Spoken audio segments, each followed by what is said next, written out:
It's been a week of pointless bullshit, so let's hold hands and get through this together, shall we? The upcoming Blizzard game Overwatch has a character called Tracer who has a nice bottom, and apparently we're not allowed nice things, so there were complaints about that pose, that she shows off her ass. And there were counter complaints saying, no, we like to play sexy characters, and the whole thing kind of played out in the same way that you would expect it to, really. And then Blizzard revealed a new replacement pose that is even more pin-uppy. So, points to Blizzard there at least. There's hope. There's hope for butts.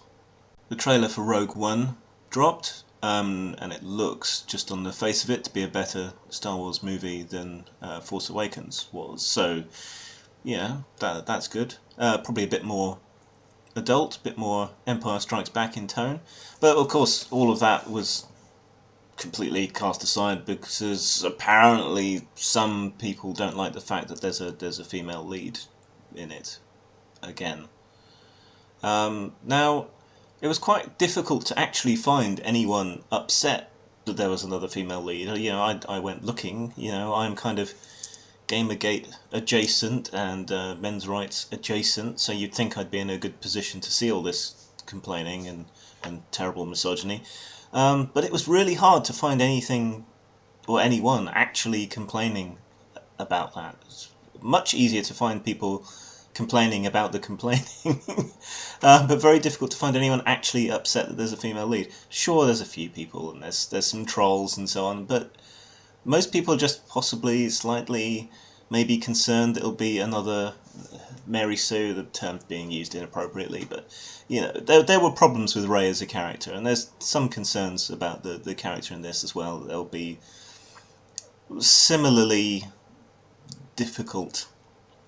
And a few people wondering about whether this is all about, you know, the usual virtue signaling in that, oh yes, we must have a female lead, and whether that's overridden people's concern for story and so on. So, you know, there's, whether you agree with those assessments or not, I think there's at least some basis for discussion and some way to understand the concerns there, and they're not based on whether the character has a vagina or not. And honestly, it looks like a good Star Wars war/espionage film, so stop making a fuss. Let's talk about the film. That might be an idea, mightn't it? After God knows how many years, Baldur's Gate got a new expansion, and you know, that should be nerdgasm news. But unfortunately, the culture war has invaded there as well on 2 points. First, they gave Minsk, everyone's favourite, go for the IS ball. They gave Minsk a line referencing Gamergate. Actually, it's about ethics in heroic adventuring, which people weren't too amused by, for various reasons on various sides. And second, they included a trans character. Now, if you listen to the fuss about the fuss, referencing what I was saying about Rogue, if you listen to the fuss about the fuss, you'd think everyone was upset because there was a trans character in the game. That's not the case that I've been able to find out. People's issue with this trans NPC was not that they were trans, it was just like it was, hey, everybody look at me, I'm trans, I'm in a game, look at this, or aren't the designers so inclusive and amazing and wonderful? It was just like, it might as well have been wearing a sandwich board, you know, announcing what they were. Hi, my name is Bambara. I'm a 36-year-old Virgo and former killer, whose hobbies include performing recreational autopsies, defecating, and drinking rum. I've recently been given a conscience, and I should very much like to help you. Whereas a positive example of a way to go about including these kind of people and these kind of topics and so on in games was presented as the way it was handled in The Witcher 3 with the gay hunter, Mislov. So, you know, it's not that anyone's particularly, well, there's bound to be a few outliers and some trolls, but it's not that anyone's particularly upset that there's a trans character or a gay character or a whatever character in a game. It's just they want it done right, you know. They want it handled in a good, effective way, the same way they want the rest of the games handled. You know, they want engaging NPCs. They want, you know, stuff done right. And that's not so bad, is it? Anyway, the developers have apparently decided to go back and revisit, remove some of this stuff, alter some of the rest of it, make it better. So That sounds like a good result to me. Hooray!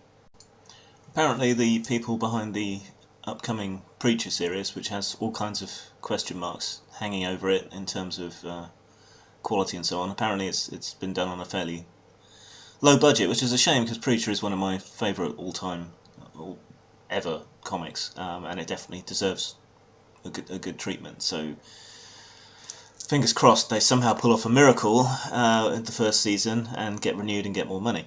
But yeah, anyway, the same people behind that are apparently looking into doing The Boys, which is another great comic series. Now, some more concerns about this. If this is the same group, are they going to run into the same financial troubles? Because The Boys is much more spectacular.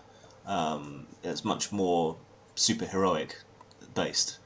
So, the effects budget's going to go up for a start. And if you don't have the money to make it work, it's just going to look shit and flop, quite frankly. There's some other concerns. Anything Seth Rogen is involved in obviously gives me misgivings. He's just no. I mean, maybe he's some secret filmmaking genius or something behind everything else, but I find it quite unlikely. So the other problem with doing The Boys, and it would be the same problem if you were to do a martial law series or anything similar to that, is that at least half of the current crop of superhero films are already so dark and brutal and have been placed in a kind of realist frame that that kind of dark underbelly of superheroics, that's not controversial, that's not fun in the same way that it is in The Boys. And there's the subversion that's in The Boys and in martial law and in similar kind of hero hunting comics.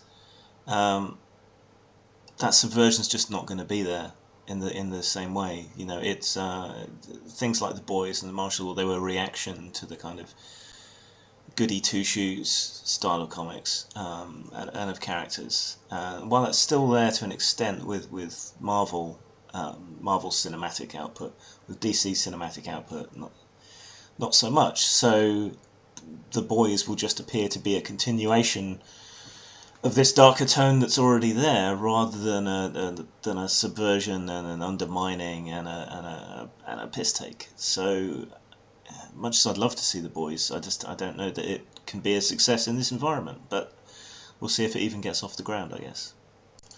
And lastly, apparently, tabletop gaming has a white male terrorism problem. A Tumblr post has been doing the rounds on every form of social media you can find, pretty much completely unquestioned by anybody, making all kinds of claims of abuse and rape and harassment, and specifically pointing the finger at a particular company who have refuted at least some of the claims, at least the ones directed at them, and presented some counter evidence, but that part hasn't been passed around anywhere near as much. So, what do we make of all this then? Well, everyone has anecdotes about arseholes, and this is true of any hobby, pastime, sport, church group, you name it. Shit occasionally happens. So the question isn't, does this shit happen? It's, what happens when it does? How prevalent is it? Is it genuinely a particular problem in this community? And all anyone's offering is anecdote. So, I could offer counter anecdotes of, creeps getting sorted out, or, people acting incredibly gentlemanly. And I did in a blog post, but I pointed out that neither set of anecdotes has any real power to determine what's true. But everyone's far too busy saying, look at me, I'm a good person, I condemn this, my table is safe to play at, whatever, to actually think about the issues or how we might discover if we actually have a particular problem, or any kind of process of thinking about it at all whatsoever. And if you're a more measured voice and say, well, there's some questions about this person's testimony, and maybe we should be sure before we go off half-cocked and implement a bunch of new policies and so on. Then apparently you're a misogynist and you don't believe victims. Damn right I don't. I believe evidence. And you're a terrible person. That there's just no room for nuance in these discussions, and it's just tiring and wearing, especially in a community that you think would know better. The broader nerd community has been lied to by a succession of people pushing agendas. Wortham, Pulling, Thompson, Sarkeesian. You would think we would learn by now to have a little bit of skepticism and a little bit of wariness. And yeah, it's anecdotal, but my experience in 30 years of gaming at all scales and conventions, UK, US, is that the gaming community is possibly the most accepting, welcoming, lovely group of people that there are. And this was particularly targeting tabletop gaming, which of all the other communities I would say is probably the best.